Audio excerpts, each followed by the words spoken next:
नमस्कार, बहुत स्वागत है आपका। मैं हूं सौरभ शर्मा और आप देख रहे हैं वॉर रूम। मेरे साथ बड़े सीनियर मेहमान हैं, अभी आपका परिचय कराता हूं। और हम बात क्या करने जा रहे हैं आज।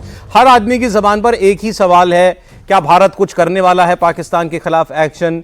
क्या हमें जंग के लिए तैयार रहना चाहिए? क्या पाकिस्तान के साथ हमारी जंग बस कभी भी हो सकती है? आज हम इस पर बड़े सीरियस डिस्कशन करने जा रहे हैं। आपको ये प्रोग्राम जरूर जरूर जरूर देखना चाहिए कि आप अपने आप को कैसे मेंटली तैयार करें आने वाले दिनों के लिए। तो मैं आपको पहले कुछ तस्वीरें दिखा देता हूं कि इस वक्त भारत में क्या हो रहा है। आपको पता है कि कल यानी कि 7 मई को भारत के 244 जिलों के अंदर, 244 जिलों का मतलब है आप लगभग मानिए 1/4 से ज्यादा, 1/3 भारत के हिस्से के अंदर सिविल डिफेंस की ड्रिल कल पूरे देश में की जाएगी। सिविल डिफेंस की ड्रिल का एक प्रॉपर प्रोटोकॉल होता है, वो प्रोटोकॉल फॉलो किया जाएगा। इसमें जो सिविल एडमिनिस्ट्रेशन है, आपका जो प्रशासन है आपके इलाके का, आपके जिले का, वो इसकी तैयारियां कराएगा। स्कूलों में, कॉलेजों में, सरकारी इमारतों में, खास जहां पर डिफेंस से जुड़े हुए हमारे इंस्टॉलेशंस हैं, कैंटोनमेंट के एरिया हैं, उसके आसपास के इलाकों में ये ड्रिल होगी। इसमें जैसे अभी आप देख रहे हैं, ये लखनऊ में एक ड्रिल, इसका आज एक रिहर्सल इसकी की गई।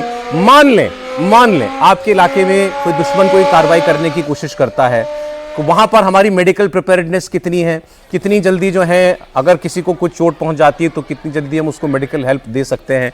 इसके अलावा आपकी जो एयरफोर्स होती है, हमारी जो एयरफोर्स है, वो उसके और सिविल प्रशासन के बीच में एक डायरेक्ट लिंक जो है वो हमेशा जुड़ा रहना चाहिए 24/7। वो पहले से ये सारे अपैरेटस होते हैं, अब बस उसको ये देखना है कि ये हमारे काम कर रहे हैं कि नहीं कर रहे हैं, क्योंकि अचानक कोई ऐसी इमरजेंसी सिचुएशन बन जाए, हम हर परिस्थिति से डील करने के लिए तैयार हैं या नहीं हैं। क्योंकि ये भी नहीं हम अभी कह सकते कि भारत ही कोई कार्रवाई करेगा। पाकिस्तान में इतना पैनिक है और उन्होंने अपने लोगों के अंदर ऐसा एक माहौल डर का पैदा कर दिया है। आप उनके रक्षा मंत्री को, विदेश मंत्री को, इंफॉर्मेशन मिनिस्टर को, इवन प्रधानमंत्री को भी अगर आप सुन लें, अब तो उनके आर्मी चीफ भी बाहर निकल के बोलने लगे। उन्होंने तो यह माहौल बना रखा है कि भारत कभी भी हमारे ऊपर हमला कर देगा, कोई मिसाइल छोड़ देगा, भारत के जहाज आ जाएंगे बमबारी करने के लिए, भारत की फौज हमारी कहीं पर घुस जाएगी। ये पाकिस्तान का माहौल मैं आपको बता रहा हूं। भारत में ऐसा कुछ नहीं है, कुछ नहीं है भारत में ऐसा। अब मैं क्लियर कर दूं आपको, ये आपको किसी टेलीविजन चैनल से भी आपको ये मैसेज नहीं जाना चाहिए। सरकार ने कुछ नहीं कहा है अभी एक्शन के बारे में। हमारे यहां सरकार के किसी भी स्तर से कोई ऐसी जानकारी शेयर नहीं की गई है कि भारत पाकिस्तान पर कोई कार्रवाई करने जा रहा है, बिल्कुल नहीं है। लेकिन हमें तैयार रहना है, क्योंकि प्रधानमंत्री ने जो बातें कही हैं उससे एक बात स्पष्ट है कि पहलगाम में हमारे जो लोग मारे गए, जो आतंकवादी हमला हुआ, उसका जवाब दिया जाना है। अब वो कभी भी हो सकता है।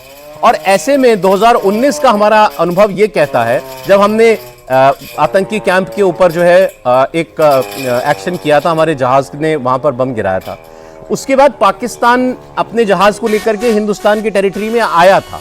तो अगर हमने कभी कोई ऐसे एक्शन लिया पाकिस्तान के खिलाफ, तो वो जवाब देने की कोशिश करेगा। हमें उस परिस्थिति के लिए तैयार रहना है। कल जो होने जा रहा है, इसका सिंपल सा इतना मकसद है।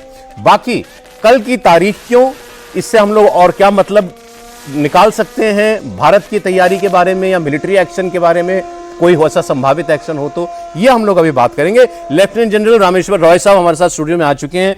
सर फॉर्मर कोर कमांडर है इंडियन आर्मी के, डीजी असम राइफल्स रह चुके हैं, chief of staff southern command Indian army की रह चुके हैं। तो मतलब सर ने फौज के शीर्षस्थ लेवल पर काम किया। बहुत स्वागत सर आपका।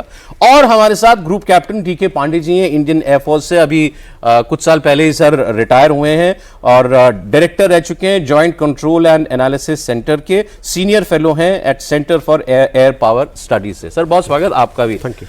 और साहब आप भी वही सवाल, उसी का जवाब देते आ रहे हैं लोगों को, हमसे भी सब एक ही चीज पूछ रहे हैं। कल ये हम लोग ड्रिल करने जा रहे हैं, क्या मतलब निकालें? भारत कोई हमला करने जा रहा है क्या पाकिस्तान पर? देखो सर, अब पहली बात तो यह है कि जो भी इस तरह के जवाबदारी कार्रवाई होती है उसको बहुत ही ज़्यादा सीक्रेट रखा जाता है, टाइम के बारे में, जगह के बारे में और क्वांटम के बारे में कि कितने लेवल का वो एक्शन होगा। तो उसके चलते ये गैस कर लेना या इसके ऊपर कोई ऐसी आकलन या असेसमेंट दे देना कि ऐसी चीज़ होगी तो कब होगी, काफ़ी मुश्किल है। क्योंकि समय, स्थान और क्वांटम, ये तीनों के लिए जो है एक सीक्रेट रखा जाता है इस पूरी कहानी को। तो ये आपको पहले पता चल जाएगा ये तो बिल्कुल नेक्स्ट टू ये कल इम्पॉसिबल सिविल बात। डिफेंस की रिहर्सल जो हो रही है, ये किस चीज का इंडिकेटर है? अब सवाल ये है कि जहां तक ये जो सिविल डिफेंस की रिहर्सल हो रही है, मैं तो हैरान इस बात से हूं कि इस तरह की ड्रिल तो हमारे देश में एक रेगुलर तरीके से होते रहना चाहिए।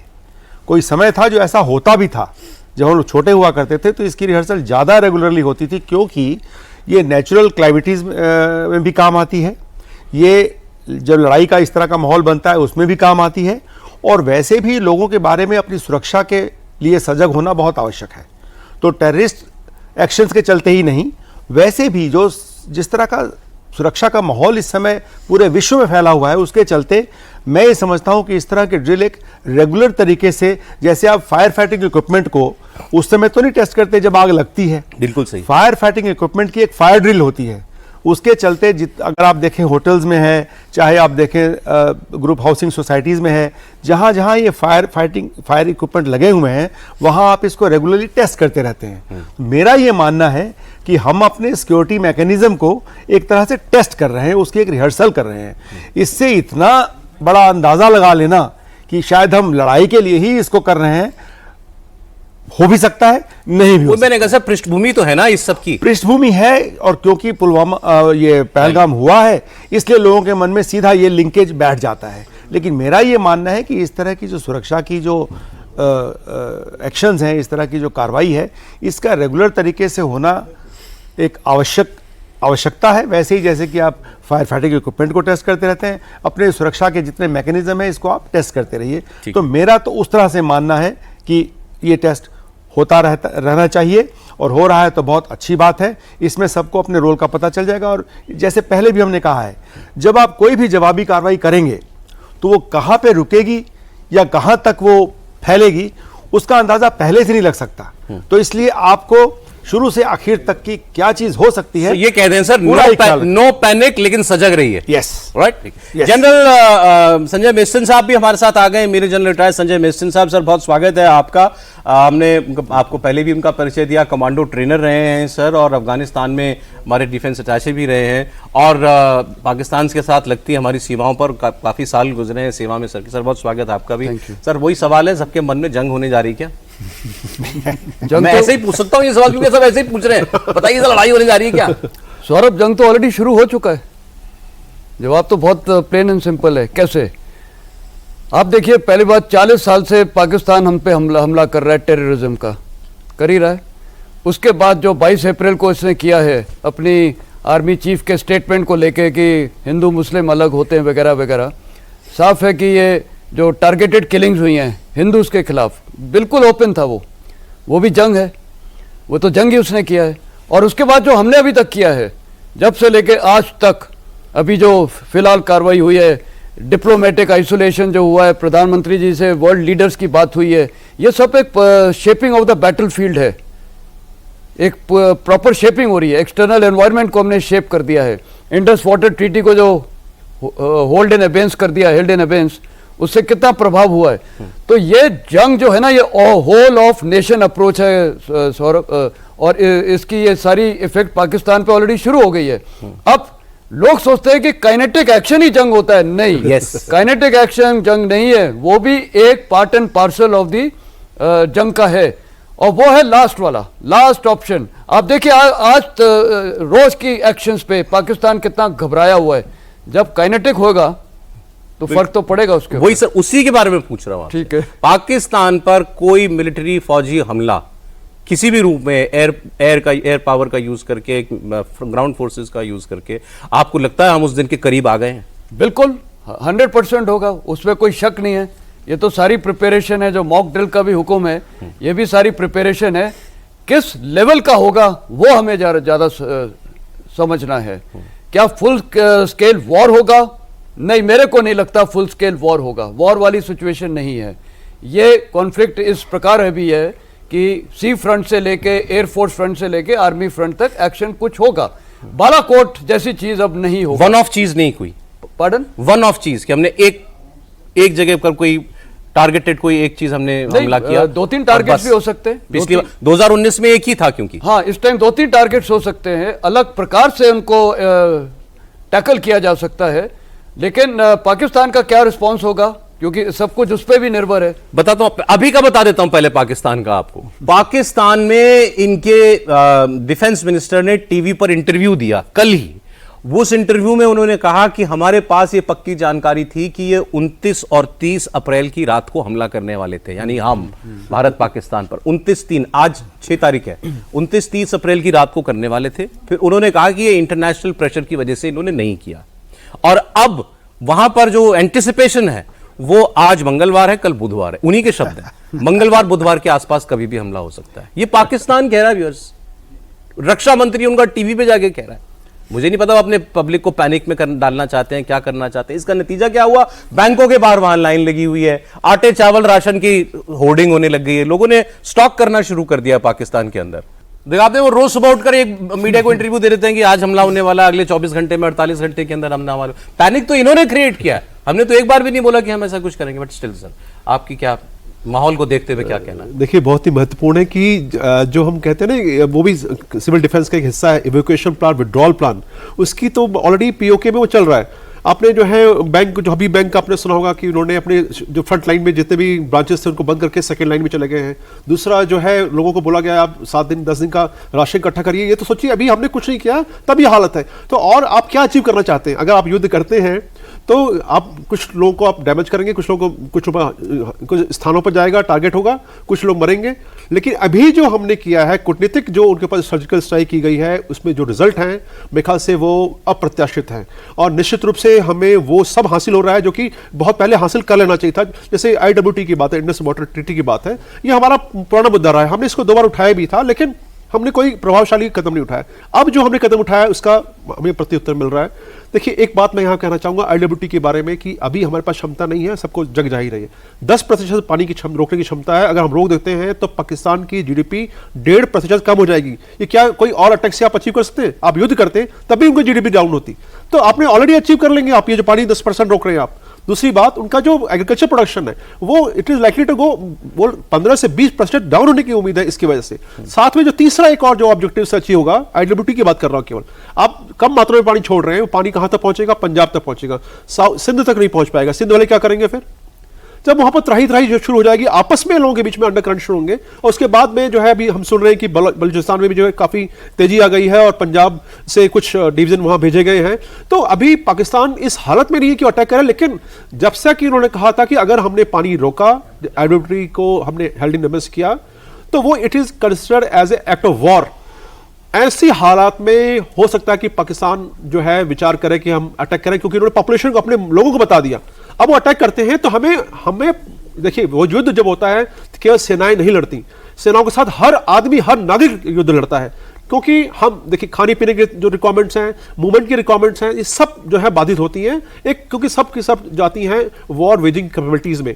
आपको इसलिए जो ड्रिल की जा रही है उसका मुख्य उद्देश्य यही है, आपको तैयार करना। अगर ऐसी जो है कंटेंसी आती है तो आपको क्या करना है। ऐसा नहीं होना चाहिए कि आप अनभिज्ञ हो। इसके पहले जितने भी ड्रिल हुई हैं उसमें 3 बातें उभर के आई थी कि लोगों को पता नहीं था कहां क्या करना है। अगर आग ले आती है तो क्या करना है। सिविल डिफेंस ऑर्गेनाइजेशन बहुत बड़ा है, उनके लोगों को कैसे संपर्क किया जाए नहीं पता था। उनको पता नहीं था कि अगर एयर स्ट्राइक होती है तो हम बंकर आपने बड़ी इंपॉर्टेंट बात अभी से कि खास तौर पर IWT का या सिंधु जल समझौते के अबेंस में जाने के बाद, कल आपको मैं बताऊं, उनके यहाँ पर जो उनकी सरकारी बॉडी है जो रिवर वाटर्स वगैरह का मालूमात रखती है, जानकारी रखती है, फिर किस नदी में कितना पानी है, कहाँ है, कम हुआ, ज़्यादा हुआ वाटर फ्लो, उसने ये बताया ऑफिशियली अपने पाकिस्तान को कि उनके यहाँ 10% फ्लो कम हो गया चिनाब नदी में। हमारे यहाँ भी कल खबर थी कि चिनाब नदी पर हमने पानी रोका हुआ है। और विजुअल आए थे, जम्मू से आए थे लोग, रिवर बेड पर घूम रहे थे। वहां प्रशासन को अनाउंसमेंट करनी पड़ेगी, पानी कभी भी आ जाएगा, आप लोग बाहर आइए। तो ये रियलिटी है कि चिनाब नदी का पानी कल बहुत कम हो गया था। बाद में नॉर्मल हो गया होगा, मुझे नहीं पता, लेकिन ये इस पाकिस्तान में इसका बहुत ज्यादा असर है। आपने कहा कि हम हो सकता है हम पहला हमला करें ही ना, पाकिस्तान ही आ जाए। बिल्कुल इज पॉसिबल सर। देखो सौरभ, ऐसे कि पाकिस्तान जैसे देश के लिए इस पूरे माहौल को ज़्यादा हाइप करना हमेशा से ही ऐसी उनकी नीति रही है, ऐसी उनकी टेंडेंसी रही है। क्योंकि वो चाहते हैं कि इसके पहले कि हम उनको चोट पहुंचाएं, कहीं ना कहीं से किसी प्रकार का बीच बचाव के लिए कोई चला है। पर आज के हालात को देखते हुए पाकिस्तान का वो स्टेटस नहीं रह गया जो कभी इनके लिए हुआ करता था। हुआ करता था का मतलब ये, एक समय था जब पाकिस्तान जो है खासकर यूएस के लिए एक बहुत ही फ्रंट लाइन स्टेट था इस रीजन के लिए, वो इसकी अहमियत अब खत्म हो चुकी है। और पाकिस्तान के अपने हालात इस समय इतने बिगड़े हुए हैं खुद के कि इनके लिए हाइप करना और भी ज़रूरी इसलिए है कि किसी ना किसी तरीके से वो ये मैसेज कन्वे कर सकें दुनिया को कि देखिए हम दोनों ही, हिंदुस्तान पाकिस्तान न्यूक्लियर पावर्स हैं और हम दोनों में अगर कोई जंग छिड़ती है, कुछ इस तरह के माहौल बिगड़ते हैं तो इसका असर सब पे पड़ेगा। इसलिए आप अपने आप को बचाने के लिए आकर के इस चीज़ को रुकवाइए। और इसके लिए उनके लिए जो माहौल बनाने की कोशिश हो रही है, जैसे आपने अभी बताया कि वहाँ से लोगों में बैंक में लाइन लगी हुई है पैसा निकालने की, लोगों ने राशन इकट्ठे कर लिए हैं, हर दूसरे दिन उनकी स्टेटमेंट आ रही है कि हमला आज कर सकता है हिंदुस्तान, कल कर सकता है, परसों। ये जो स्टेटमेंट जो लोग देने वाले लोग हैं ये इतने रिस्पॉन्सिबल लोग नहीं है कि इनको इतनी आसानी से पता चल जाएगा कि हम हमला करेंगे तो कब करेंगे। तो इसका मतलब हमारा सिक्योरिटी मैकेनिज्म कहीं ना कहीं दुनिया का ध्यान खींचने के लिए शोर मचा रहे हैं। एग्जैक्टली, दुनिया का ध्यान खींचने के लिए। और इस समय इनकी मुहिम यही रहेगी कि इसके पहले कि हम कुछ कर पाएं, ये माहौल ऐसा बना के रखें कि लोग दुनिया के डर जाएं कि अरे यहाँ अगर युद्ध हुआ तो माहौल और बिगड़ेगा, और कोई ना कोई आके मध्यस्थता के लिए इनके पास जो अभी से कोशिशें शुरू हो जाए। पर मुझे लगता नहीं है कि इस बार कोई इस तरह की मध्यस्थता करने वाला देश बचा है जो आकर के करेगा, क्योंकि पाकिस्तान की अपनी एक फ्रंट लाइन स्टेट की जो यूटिलिटी कभी इस रीजन के लिए थी वो खत्म हो चुकी है। इन्होंने एक अटेम्प्ट किया sir, United nation security council की क्लोज डोर मीटिंग बुलाई। ये साहब हम लोग ये दुनिया के बड़े देश बैठ करके जो सिक्योरिटी काउंसिल में है, क्लोज डोर मीटिंग करके इंडिया पर दबाव बनाए कि आप शांत, इंडिया को शांत कीजिए, पीछे कीजिए थोड़ा सा। लेकिन वहां लोगों ने इनसे सवाल करने शुरू कर दिए। ये बार बार कह रहे थे हमला हमने नहीं किया, फॉल्स फ्लैग है, भारत ने खुद करा लिया।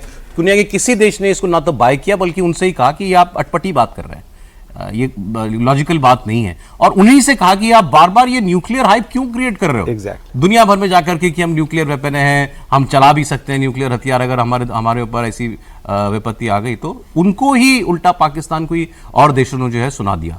बट इस पॉसिबिलिटी के बारे में आपका क्या कहना है कि पाकिस्तान पहला हमला कर दे? मेरे को लगता है पाकिस्तान पहला हमला नहीं करेगा, ना उसकी काबिलियत है। इसको मैं जस्टिफाई करूंगा। पहली बात, पाकिस्तान को सूट क्या करता है, उसको टेररिज्म सूट करता है, वो कर रहा है। उसके बाद कन्वेंशनल तो बात ही नहीं करता है, कन्वेंशनल के बाद सीधे क्या बात करता है, न्यूक्लियर टेररिज्म। दैट मीन्स उसकी क्षमता ही नहीं है, इसीलिए ये बोगी चलाता है न्यूक्लियर की, वो उसको सूट नहीं करता है। तो जब नहीं करता है, और आज जैसे जनरल साहब ने भी बोला है कि इंटरनेशनल एनवायरनमेंट पाकिस्तान के खिलाफ है, अगर वो खिलाफ है और उसको कोई सपोर्ट नहीं है यूनाइटेड स्टेट्स और किसी भी देश का, चीन सिंबॉलिक स्टेटमेंट करेगा, तुर्की भी कोशिश करेगा। इसके अलावा आज यूएनएससी में भी उसको फटकार मिल गई, हर जगह उसको फटकार मिल रही है। तो जब उसके साथ कोई खड़ा ही नहीं हो रहा है तो वो क्यों ये पंगा लेगा? और अगर पंगा लेता भी है तो फिर भारत के पास पूरा, फिर तो फुल आउट फ्लैश वॉर है और उसकी स्टेइंग कैपेबिलिटी 3 दिन से 5 दिन से ज्यादा तो है। वो पहले नहीं आएगा, बिल्कुल होगा मेरे तो को पहले नहीं भारत लगता की नहीं तरफ से करेगा, कुछ होगा, क्योंकि उसको वो सूट कर रहा है, टेररिज्म सूट कर रहा है, उसके बाद न्यूक्लियर टेररिज्म। अब आपको अभी की खबर देता हूं। पाकिस्तान के प्रधानमंत्री शहबाज शरीफ ने आईएसआई के मुख्यालय और अपने पीएमओ का, प्रधानमंत्री कार्यालय का, अब से थोड़ी देर पहले दौरा किया है।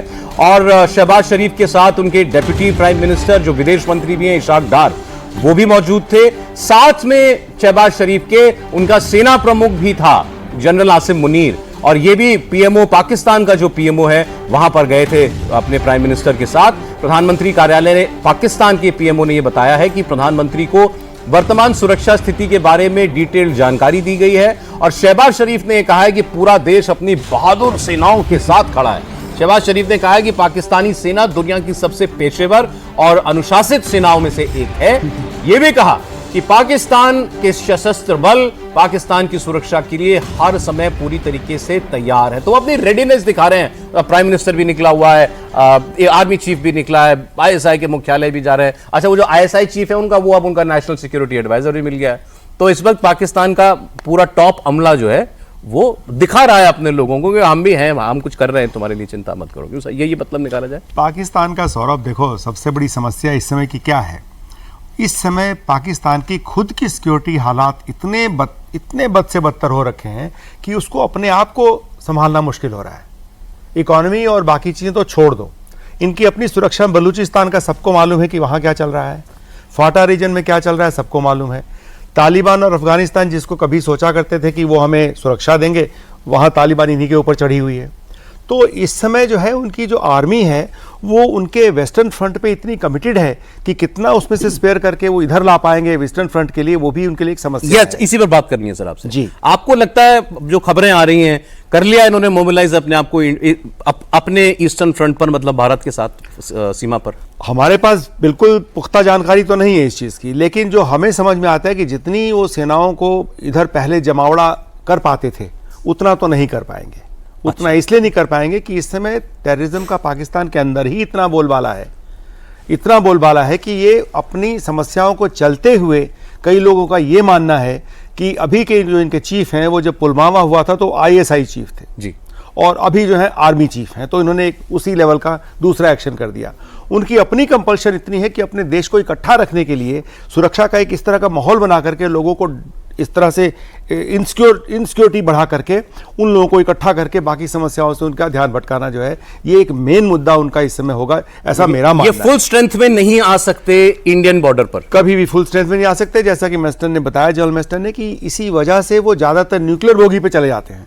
हालांकि कारगिल की युद्ध भी जो हुआ है पिछला 99 में, वो तब भी दोनों देश न्यूक्लियर पावर थे, लेकिन कन्वेंशनल लड़ाई हुई ना कारगिल की। अब आपको मैं थोड़ा सा, क्योंकि इस मौके पर हमें याद करना चाहिए, ज्यादा वक्त नहीं बीता, 2019 में क्या हुआ था जब पुलवामा के अंदर हमारे 40-45 जो हमारे जवान हैं वो शहीद हो गए थे एक बॉम्ब ब्लास्ट में, वो पाकिस्तान ने करवाया था। भारत ने एक आतंकी कैंप पर, बालाकोट जो पड़ता है, वहां पर अटैक किया था पाकिस्तान में। वो हमने हवाई जहाज से अटैक किया था, अपने फाइटर जेट से। उसके बाद पाकिस्तान ने भी पलटवार करने की कोशिश की थी। तो वो जो, और उसके बाद हमारा जब एक F-16 गिराया विंग कमांडर अभिनंदन ने, वो मिग विमान में थे, वो LOC क्रॉस करके दूसरी तरफ चले गए थे, उनका जहाज भी हिट हो गया था, क्रैश लैंड हो गया था, उन्होंने इजेक्ट किया अपने आप को एयरक्राफ्ट से, और वो POK में लैंड हुए और उनको पाकिस्तान की सेना ने कैप्चर किया था। लेकिन 24 घंटे के अंदर अंदर इतना दबाव उन पर पड़ा कि उनको सही सलामत वापस हमको करना पड़ा। तो वो जो 2 दिन है वो थोड़ा सा रिफ्रेश करना चाहिए कि ये होता है एक्चुअली जब आपके कोई जंग के हालात बन जाते हैं। उस वक्त भी लोगों को नहीं मालूम था कि ये बात कितनी बढ़ जाएगी। अगर वो हमारे विंग कमांडर को ना छोड़ते तो भारत को कोई और कार्रवाई करनी पड़ती, या वो कैप्चर ना हुए होते तो हो सकता है और ज्यादा एयर फाइट होती। सर उस वक्त तो जो हालात थे, एक बार जरा आप लोगों के लिए रिक्रिएट कर दें। देखिए, बहुत ही इंपॉर्टेंट है कि उस समय निश्चित रूप से ऊहापोह की कंडीशन थी, क्योंकि क्या करना चाहिए, हमने कभी भी काइनेटिक वॉर को इनिशिएट नहीं किया है, जिसका कि जिक्र पहले भी हुआ है। तो महत्वपूर्ण था कि हम क्या करें। तो हमारे पास पूरा ह्यूमन के साथ साथ इलेक्ट्रॉनिक इंट भी था कि कहाँ पर उनके लॉन्च पैड से, कहाँ पर उनके ट्रेनिंग कैंप से। तो ये हुआ था भाई कि, और दूसरा एक और है कि इंटरनेशनल रिलेशंस में ये है कि अगर आप ट्रेनिंग आतंकवादियों को टारगेट करते हैं तो it is not amounting to war, ये युद्ध नहीं माना जाएगा। तो उसी सर आपको रोक रहा हूं, जिस चीज का जिक्र जनरल रॉय कर रहे थे, देखिए वो एक और पाकिस्तान के सरदर्द की बुरी खबर आ रही है उनके लिए। बलूचिस्तान में पाकिस्तान की आर्मी पर एक बड़ा हमला अभी हुआ है, इसकी जानकारी आई है, और उनके सेना के 6 जवान मारे गए हैं, 5 जवान घायल हैं। तो बलोच लिबरेशन आर्मी ने एक बार फिर पाकिस्तान की सेना पर हमला करके उनके 5 जवानों को मार गिराया। वही हमारे मेहमान कह रहे थे कि वो इतना उलझा हुआ है अपने अंदरूनी हालात में इस वक्त कि वो भारत के साथ लगती हुई सीमाओं पर अपनी पूरी ताकत के साथ आ ही नहीं सकता लड़ने के लिए। अब वहां पर अगर उसके लोग मारे जा रहे हैं तो उसको वहां पर फोकस तो करना ही पड़ेगा सर। लेकिन लोग कह रहे हैं इस बार सीना पर हमला होगा, अगर होगा तो। देखिए, एक बार और चीज बता दूं आपको कि 2 इनपुट बहुत इंपॉर्टेंट है जहां तक मोबिलाइजेशन की बात है। इनकी 11-12 कोर जो है वो बलूचिस्तान और अफगानिस्तान के लिए ही रखी गई थी, उसमें से कुछ डिवीजन मूव हुई है, ये कंफर्म न्यूज है जो कि मीडिया के थ्रू आया। अब जो बात हुआ है, जो आज की खबर मिली है कि पंजाब से एक डिवीजन उन्होंने मूव किया बलूचिस्तान में, क्योंकि अटैक ये दूसरा अटैक है मेरे ख्याल से आज का ये। तो अब ये निश्चित रूप से परेशान है। और बलूचिस्तान के अलावा जो फाटा का क्षेत्र का बात हो रही है कि वहां के लोग भी तो मौके की तलाश में हैं कि कब वो एक डिसीजन अटैक कर सकें। तो ये उनके लिए बहुत सुनहरा मौका है, जब पूरी फौज जो आपकी जो है वो भारत की सीमा पर आई हुई है, तो फोकस उनका वहां है कि अब युद्ध होने वाला है, भारत अटैक करने वाला है, ये माहौल बना रहे हैं। तो ऐसे हालात में क्या इससे अच्छा सुनहरा मौका मिलता है फाटा के लोगों को, TTP को या बलूचिस्तान को, कि अपना वो प्रभावशाली वही हो रहा है। तो पाकिस्तान के लिए निश्चित रूप से ऊहापोह की कंडीशन है। जो मैंने कहा कि पाकिस्तान से अटैक आ सकता है, क्योंकि इतिहास गवाह है कि जब भी वहां पर राजनीतिक उथल पुथल हुई है, जब चीजें उनके आउट ऑफ कंट्रोल हो गई है, उनके पास जब जवाब नहीं रहा है, तो उनके पास एक ही सोल्यूशन रहा है, से हमने किया हमला। पिछली बार वो आया था 3-4 कितने जहाज लेकर के आया था, उन्होंने यहाँ पे एक बम भी गिराया था, उसने दावा किया था। एक हमारा विंग कमांडर अभिनंदन का तो जेट पर हमला हुआ ही, वो क्रैश हुआ ही था, ये बात सही है। वो क्या कर सकता है सर? नहीं देखिए, वो भी इसमें भी एक बहुत बड़ा मैसेज गया उनको कि एक MiG-21 एयरक्राफ्ट जो बहुत पुराना जहाज है, उसने जो है F-16 4th जनरेशन जहाज को निशाना बनाया। ये बताता है कि हमारी जो प्रोफेशनलिज्म है एयरफोर्स का, जो हमारे पायलट्स हैं, कितना उनके अंदर कौशल है, युद्ध कौशल कितना अच्छा है, ये बात का परिचय है। तो निश्चित रूप से एक मैसेज बड़ा क्लियर गया पाकिस्तान को कि इनके लोग जो हैं, मशीन भले कैसी हो लेकिन जो मैन बिहाइंड मशीन है वो बहुत स्ट्रांग है, पहली बात। दूसरी बात कि हम प्रत्युत्तर देना जानते हैं, अपनी रक्षा करना भी जानते हैं। तीसरी बात कि जो हमने एक्चुअल में अगर आप जाएंगे तो किस प्रकार से हमने बालाकोट स्ट्राइक की, पहले उनको जो स्टैंडर्ड कन्वेंशनल रूल होते हैं उसको फॉलो किया।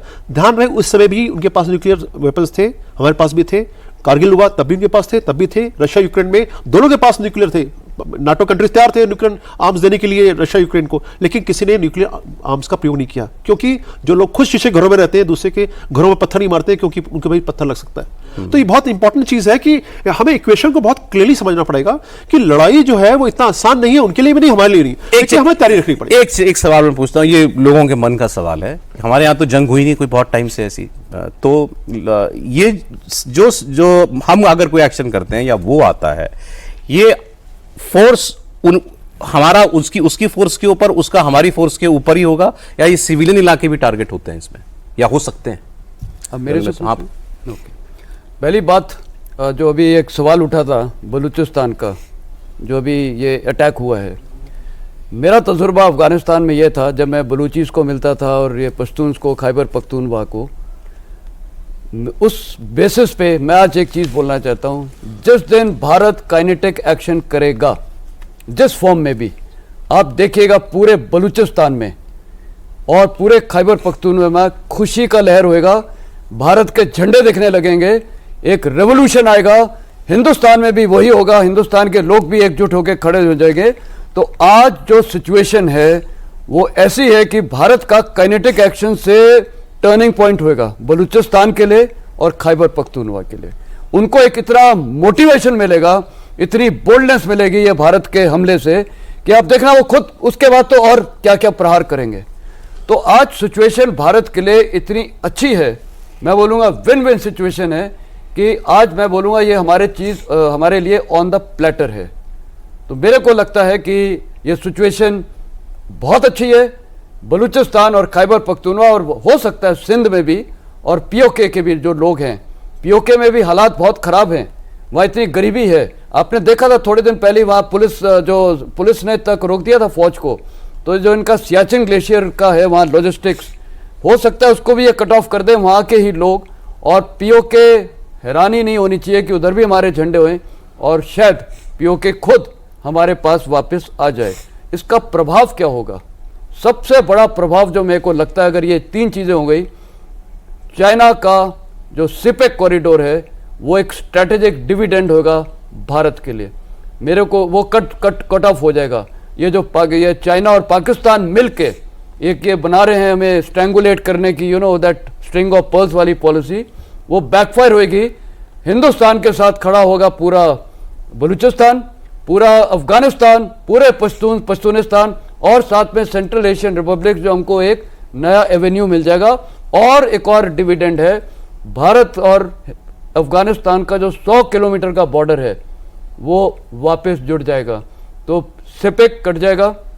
ये सारे स्ट्रेटेजिक डिविडेंड्स हैं। तो जो भारत का ये जो काइनेटिक हमला होगा, जिस भी प्रकार, आप देखिएगा शायद हमें इतनी लड़ाई भी ना लड़ना पड़े, कि वहां के लोग ही उनके खिलाफ खड़े हो जाएंगे और उनकी सेना के अंदर भी सौरभ बगावत होगी। सर 65 और 71 ये दो क्योंकि फुल फ्लेज वॉर्स थी, इन्होंने क्या बताया हमको, हिस्ट्री क्या बताती है, क्या टारगेट्स होते हैं यूजुअली? मतलब हम लोग पिक्चर देखिए, लाहौर पे खड़ी है भारत की सेना, उन्होंने भी इंटरूड करने की कोशिश की थी, उन्होंने कश्मीर में करने की कोशिश की थी। आप ग्राउंड पर जब सेना मूव करती है, वो पास्ट में हमने कैसा देखा है मूवमेंट उनका और हमारा, या जब एयरफोर्स से हमले होते हैं तो क्या होते हैं निशाने पर? सौरभ देखो, ऐसे है कि आपने इसके पहले ये सवाल भी किया था कि सिविलियन कोलेटरल डैमेज, जिसको हम लोग बोलते हैं, कोलेटरल डैमेज कितना हो सकता है। असल में क्या होता है कि टारगेट तो आप मिलिट्री टारगेट ही चुनते हैं, अच्छा। स्ट्रेटजिक टारगेट चुनते हैं जिनके ऊपर अटैक करने से, चाहे वो एयर अटैक करें, चाहे आप आर्टिलरी शेलिंग करें, चाहे मिसाइल अटैक करें, जो भी अटैक करेंगे उससे आप उस टारगेट को नुकसान इतना पहुंचाना चाहते हैं कि उनकी जो लड़ाई लड़ने की क्षमता है उसमें कमी आए। लेकिन होता क्या है ज़मीन के ऊपर कि जब भी आप ऐसे टारगेट्स को चूज़ करके अटैक करेंगे, हमेशा ही वो जो वहाँ पे जितना गोला बारूद गिरेगा उससे जो है काफ़ी ज़्यादा जो है स्पिल ओवर इफेक्ट से कोलेटरल डैमेजेस होते हैं। तो हमेशा ही ये होगा कि जब ये दो देशों के बीच में लड़ाई होगी तो उनकी सेनाओं के साथ साथ, जब मैं सेनाएं कहता हूं तो इसमें एयरफोर्स एसेट्स और नेवल एसेट्स भी शामिल हैं, उनकी सेनाओं के साथ साथ काफ़ी ज़्यादा सिविलियन नुकसान भी होता है। और पूरी डैमेज असेसमेंट में इस बात का ख्याल रखना बहुत ज़रूरी है कि जहाँ जहाँ टारगेट हमने चुने हैं, जहाँ जिन टारगेट पे हमने हमला करने की मुहिम ठानी है, क्या हम वहाँ जब अटैक करेंगे तो उससे जो है उसका जो रिएक्शन हम पे आएगा तो कोलेटरल डैमेज उसका कितना होगा। लेकिन निशाने पर सैन्य ठिकाने ही होते हैं, उसके भी हमारे भी। यस, निशाने पर सैन्य ठिकाने या वो ठिकाने जहां से उनकी लड़ाई लड़ने की क्षमता को बल मिलता है, उन ठिकानों को ध्वस्त किया जाता है। तो जरूरी बात है कि दोनों तरफ वो उस तरह के ही टारगेट चुने जाते हैं और उन टारगेट्स पे जब हमला होगा तो उसके साथ साथ कोलेटरल डैमेज भी होता ही है। अब इसके बाद का इफेक्ट क्या होगा? कुछ चीज़ें जो है इनडायरेक्ट तरीके से हो जाती हैं, कुछ चीज़ें डायरेक्ट तरीके से हो जाती हैं। अभी देखें ना आप, न्यूक्लियर की तो बात दूर छोड़िए, जितनी लड़ाइयाँ हुई हैं इसके बावजूद कि हमारे पास भी और पाकिस्तान के पास भी काफ़ी हद तक मिसाइल टेक्नोलॉजी है, काफ़ी सारी मिसाइल्स हैं जो कि दूर मार करके क्षमता मतलब नुकसान करने की क्षमता रखती हैं, लेकिन इनका भी इस्तेमाल नहीं किया गया।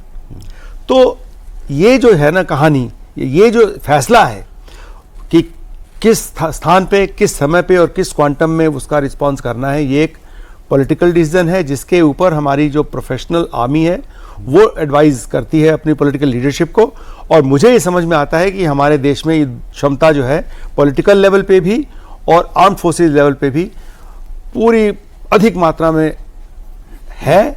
इसलिए जब भी होगा, जो कुछ भी होगा, वो सही ठिकाने पे, सही समय पे और सही मात्रा में किया। अब जब आप रशिया और यूक्रेन का युद्ध आप देखें तो वो तो कन्वेंशनल तरीके के जितने भी हथियार हैं सभी इस्तेमाल कर रहे हैं। ग्राउंड फोर्सेस अंदर भी घुस रही हैं, टैंक भी चल रहे हैं, हवाई जहाज भी बॉम्बिंग कर रहे हैं, ड्रोन भी चल रहे हैं, मिसाइल भी चल रही है।